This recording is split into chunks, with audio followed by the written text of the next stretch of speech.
I love the process of weaving. I love the materiality, taking plants from particular site, dyeing yarn with those plants, weaving very, very simple, minimal tapestries is really, I suppose, about place. It just occurred to me one day that if I had a notebook, I could just note down the things that I saw and the names of the plants.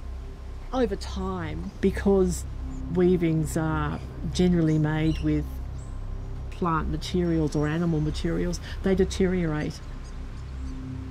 And if they're buried, they will just go back to the earth. Giving them an importance and focusing on their particular qualities is important to me. Having been a painter and then taking up weaving, people would say to me, oh, when are you going to go back to painting?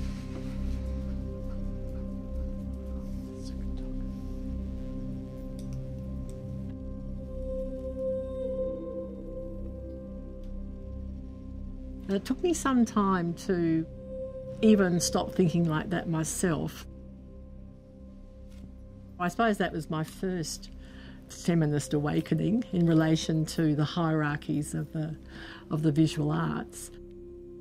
When I was young, I weaved 7, 8 hours, 9 hours a day, and that can be really hard on your body.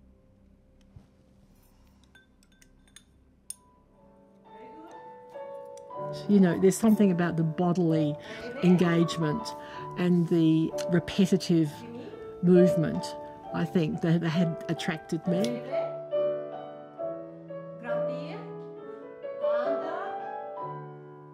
And the breath and that, like the movement of the shuttle backwards and forwards, it was like the in and the out of breath.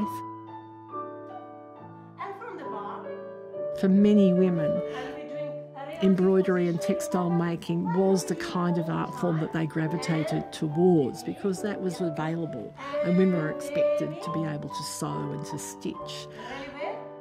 Most of them had really developed it to an extraordinary degree of expertise.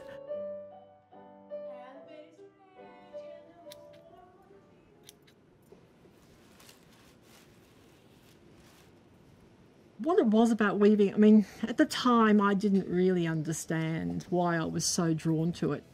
Using yarn and the slowness of the process. For me, it's a very satisfying medium. With tapestry, as I was saying, it's like building a brick wall, and when you get to the top, it's done. It's finished. There's no going back. And as time has gone on, I have really come to like that process, the fact that you have finished something and that's it.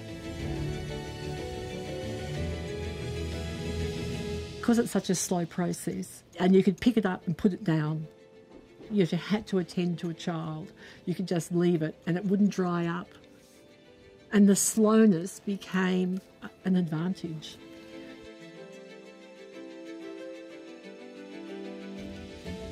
So I found it much more conducive to having a weaving practice and having a family. So what is radical about weaving? It has been identified with women. And because of that, it hasn't been given the same attention in the visual arts. It's a fundamental process. Weaving and making thread is one of the oldest human technologies. To actually give textiles prominence, I think, is to honour that history and also to honour women's work as well.